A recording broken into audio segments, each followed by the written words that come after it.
Hi friends, നമസ്കാരം. നമ്മൾ പ്രകൃതി നോക്കുകയാണെങ്കിൽ ഓരോന്നിനും ഓരോ നിയമമുണ്ട്. ഒരു വ്യക്തിയെ സംബന്ധിച്ച് അവൻ്റെ എനർജി ലെവൽ കൂടുന്നതനുസരിച്ച് ആരോഗ്യവും സന്തോഷവും ഒക്കെ വർദ്ധിക്കുന്നുണ്ട്. അതുപോലെ പങ്കാളികളെ സംബന്ധിച്ചാണെങ്കിലും സംതൃപ്തമായ ദാമ്പത്യ ജീവിതത്തിന് ഒരു പ്രത്യേക എനർജി ലെവൽ കീപ്പ് ചെയ്യേണ്ടതായിട്ടുണ്ട്. ഇപ്പോൾ ഏത് കാര്യം എടുത്താലും അതിൻ്റേതായിട്ടുള്ള ചില രീതികളുണ്ട്, ചില നിയമങ്ങളുണ്ട്. അതുപോലെ തന്നെയാണ് ലൈംഗികതയുടെ കാര്യത്തിലും.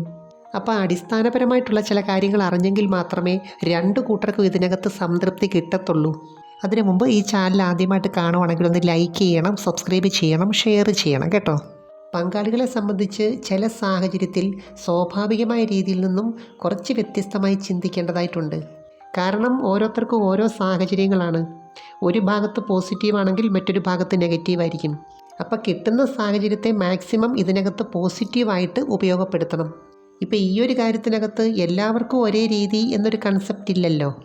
ചിലർക്കാണെങ്കിൽ ഫോർപ്ലേ ഒക്കെ കുറച്ച് സമയം മതി, എന്നാൽ ചിലർക്കങ്ങനല്ല, അവർക്ക് ഇതാണ് ഏറ്റവും കൂടുതൽ വേണ്ടത്.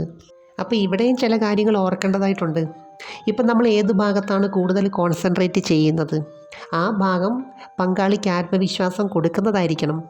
ഇത് മാത്രമല്ല, ഏത് തരത്തിലുള്ള ക്രിയകളോടാണ് താല്പര്യം എന്നുകൂടി മനസ്സിലാക്കണം.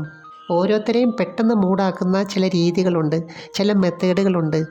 അതേതാണെന്ന് റെസ്പോൺസിൽ കൂടിയേ നമുക്ക് മനസ്സിലാക്കാൻ പറ്റത്തുള്ളൂ. കാരണം ഇതിനകത്ത് ഓരോരുത്തരുടെയും ശീലങ്ങൾ, ഫാൻറ്റസികൾ, സങ്കല്പങ്ങൾ ഒക്കെ വളരെയധികം സ്വാധീനിക്കുന്നുണ്ട്. അപ്പോൾ ഇവിടെ ഓർക്കേണ്ട മറ്റൊരു കാര്യം എന്താണെന്ന് വെച്ചാൽ, ചില പങ്കാളികൾ തമ്മിൽ അവർക്ക് ഇതുമായിട്ട് ബന്ധപ്പെട്ട് വലിയ ആകർഷണം കാണത്തില്ല. പക്ഷേ അവരുടെ സങ്കല്പത്തിനകത്തൂടെ അവർക്ക് അഡ്ജസ്റ്റ് ചെയ്യാൻ പറ്റും. ചില വ്യക്തികളെ സംബന്ധിച്ച് ഏത് സാഹചര്യത്തിലും ഏത് പ്രായത്തിലും ഇത് ആസ്വദിക്കാനുള്ളൊരു കഴിവുണ്ട്. തന്നെയല്ല, അവരുടെ ലൈഫ് സ്റ്റൈലിൽ ഇതുമായിട്ട് ബന്ധപ്പെട്ട കാര്യത്തിന് ഒരു പ്രാധാന്യമുണ്ട്. ചിലർക്കാണെങ്കിൽ ഇത് ആസ്വദിക്കാനുള്ള സാഹചര്യം നല്ല രീതിയിലുണ്ട്, എന്നാൽ ചിലർക്കാണെങ്കിൽ ഒട്ടുമില്ല.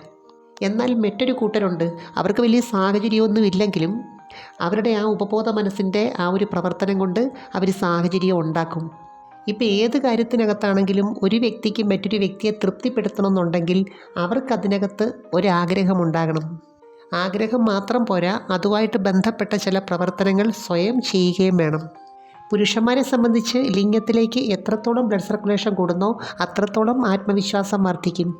തന്നെയല്ല, ഇതുമായിട്ട് ബന്ധപ്പെട്ട ഓരോ പ്രവർത്തനവും സ്വയം ചെയ്ത് മനസ്സിലാക്കിയിരിക്കേണ്ടതാണ്. കാരണം മറ്റൊന്നുമല്ല, ഏത് കാര്യവും നമ്മുടെ നിയന്ത്രണത്തിലാകണമെങ്കിൽ അതിനെപ്പറ്റി കൂടുതലായിട്ട് അറിയണം. സ്ത്രീകളെ സംബന്ധിച്ചും അതുപോലെയാണ്. എവിടെയാണ് സ്ട്രോക്ക് കൂടുതലായിട്ട് വേണ്ടതെന്ന് മനസ്സിലാക്കാൻ അവരും ചില കാര്യങ്ങൾ സ്വയം ചെയ്യേണ്ടതായിട്ടുണ്ട്. സ്വയം നന്നായിട്ട് മനസ്സിലാക്കിയിട്ട് ഒരു കാര്യം ഷെയർ ചെയ്യുമ്പോൾ അതിന് ഒരുപാട് ഗുണങ്ങളുണ്ട്. പ്രത്യേകിച്ചും സ്ത്രീകളെ സംബന്ധിച്ച് അവരുടെ മനസ്സിൻ്റെ പ്രവർത്തനവും ഈ ഒരു കാര്യം ഷെയർ ചെയ്യുന്നതുമായിട്ടും വളരെ അഭേദ്യമായ ബന്ധമുണ്ട്. അതുകൊണ്ട് തന്നെ ചില സമയത്ത് ഇത് ചെയ്യാനായിട്ട് തീവ്രമായ ഒരു ആഗ്രഹം തോന്നാറുണ്ട്. ഈ സമയത്ത് ശരീരത്ത് നടക്കുന്ന ചില രാസപ്രവർത്തനങ്ങൾ ഇതിൻ്റെ തീവ്രത കൂട്ടുന്നുണ്ട്. എനിക്ക് തോന്നുന്നു കുറച്ച് എക്സ്പീരിയൻസ് ഉള്ള പങ്കാളികളെ സംബന്ധിച്ച് ഈ സമയത്തുള്ള ചില റെസ്പോൺസിൽ കൂടി അല്ലെങ്കിൽ ചില ശബ്ദത്തിൽ കൂടിയൊക്കെ ഇപ്പോൾ ഓപ്പോസിറ്റുള്ള ആൾക്ക് ഏതവസ്ഥയാണെന്ന് മനസ്സിലാക്കാൻ പറ്റും. ഈ ഒരു കാര്യത്തിനകത്ത് മിക്കവാറും സ്ത്രീകളെ സംബന്ധിച്ച് ഒരതൃപ്തി വരുന്നത് എന്താണെന്നറിയാവോ? ക്രിസരിയുടെ ഭാഗത്ത് ശരിയായ രീതിയിൽ സ്ട്രോക്ക് കിട്ടുന്നില്ല.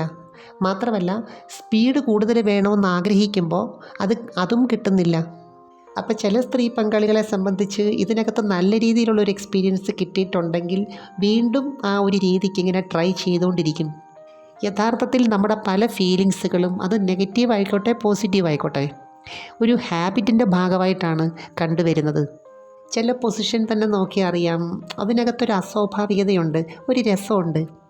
അപ്പോൾ ഏത് രീതിയാണെങ്കിലും വീണ്ടും അത് ചെയ്യാൻ പ്രേരിപ്പിക്കുന്ന രഹസ്യം എന്താണ്? ഒരു ത്രില്ലോട് കൂടിയ എക്സൈറ്റ്മെൻറ്റ് തന്നെയാണ്. എന്നുവെച്ചാൽ നമ്മളിപ്പോൾ ഒരു കാര്യം സാധാരണ രീതിയിൽ ചെയ്യുന്നതും ഒരു വെറൈറ്റി രീതിയിൽ ചെയ്യുന്നതുമായിട്ടൊരു വ്യത്യാസമുണ്ട്. അതിനകത്തൊരു പ്രത്യേക ത്രില്ലുണ്ട്. ഇപ്പോൾ ഏത് കാര്യത്തിനകത്താണെങ്കിലും ഒരു വ്യക്തി അവൻ്റെ സാധ്യതകളെ എങ്ങനെ പ്രയോജനപ്പെടുത്തുന്നു അതനുസരിച്ചിരിക്കും അവൻ്റെ സന്തോഷം, സംതൃപ്തി എല്ലാം തന്നെ. എനിവേ, നമുക്ക് മറ്റൊരു വീഡിയോയുമായി വീണ്ടും കാണാം. അപ്പോൾ ചാനൽ സബ്സ്ക്രൈബ് ചെയ്യാൻ മറക്കരുത്, ലൈക്ക് ചെയ്യണം, അയക്കാൻ പറ്റുന്ന കൂട്ടുകാർക്കൊന്ന് അയച്ചു കൊടുക്കണം കേട്ടോ. Thanks for watching. See next time. By.